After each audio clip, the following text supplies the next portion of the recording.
Hello, mic test. 1, 2, 3. Welcome to Lazada, boys.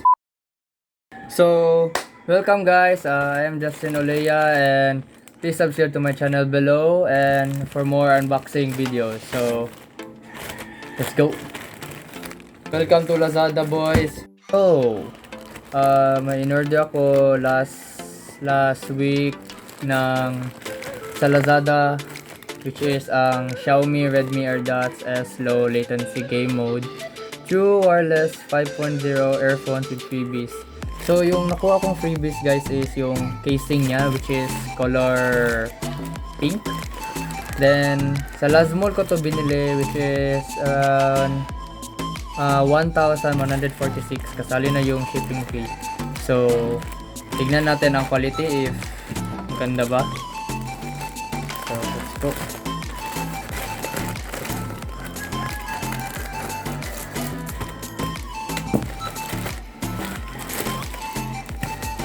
So ayan guys, naka-wrap siya ng maayos. So basta galing sa Lazmall, maganda talaga yung pag-packing nila, tapos ang ganda rin yung delivery standard nila.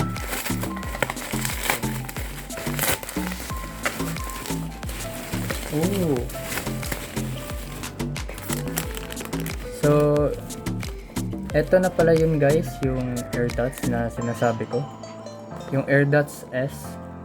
Tas eto yung freebies niya na casing, yung pink. Sabi ko sa Lazada color green dapat, pero hayaan mo na lang, maganda rin ang color pink. So ewan ko kung anong nagkaiba sa yung first na AirDots sa Xiaomi tsaka ito. Feel ko yung case nila is tsaka yung logo nagbago na. Yun kasi nakita ko sa preview before ako bumili. So ayan guys, based sa labas pa lang, maganda yung pagka-box niya. Walang damage, tsaka kung titignan mo, legit talaga siya. Tinignan ko yung legit tsaka yung fake na AirDots eh.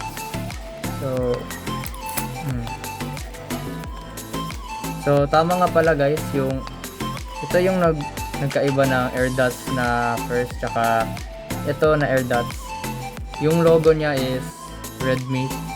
Tapos ito naman, ito yung sa kuya ko. Ito yung first na AirDots na binili niya. So yun pala nagkaiba. So ayun guys, naka-seal pa rin. Then kung titignan mo, wala siyang damage. Okay. Oh.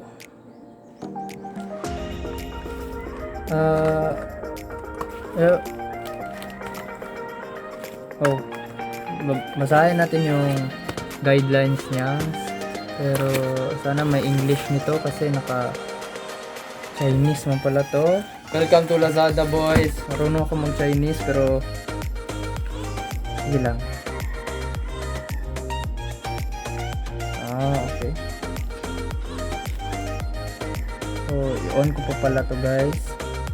Antay lang muna tayo sandali. So saan ang left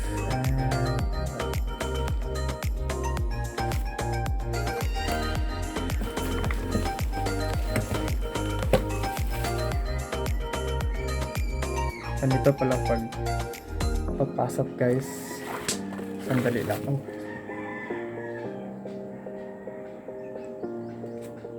So ito yung second na more likely like AirDots na binili ko. Hello, mic test. 1, 2, 3. Kasi yung first is hindi yun siya mas legit, pero maganda naman.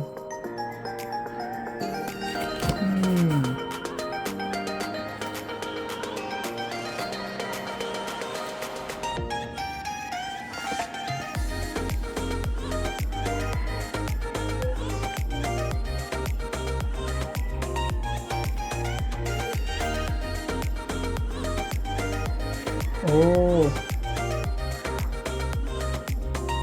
Pa-connect na ako guys. Saka based sa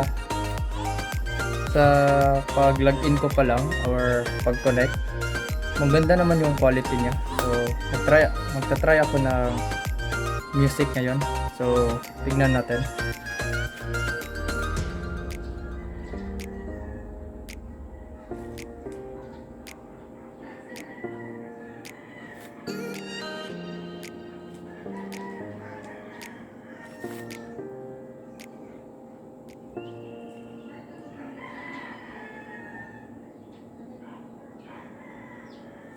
So, based sa normal volume niya, okay lang.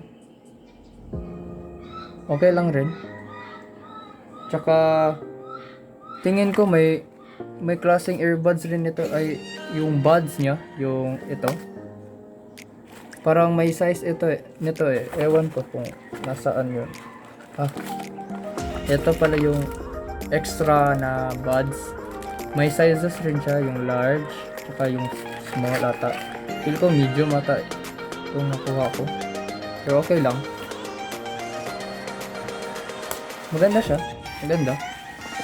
So, para sa akin guys, mas mabuti kung bumili kayo sa Laz Mall ng AirDots. Lalo na dun sa Xiaomi flagship store kasi doon rin ako nagbili. Tsaka marami rin akong kilala na nagbili doon, kagaya nila Alfe ng kuya ko. Tapos yung mga feedback sa Manila is maganda and legit talaga kasi yung pag-ship kasi hindi siya parang maka-feel good hindi ka maka-feel ng unsafe kasi yung carrier pa lang maganda na siya tignan or magaling siya ba sa mga feedback sa mga tao. So I recommend that you will buy the Xiaomi Red Dots sa Laz Mall or pwede rin sa Shopee Mall.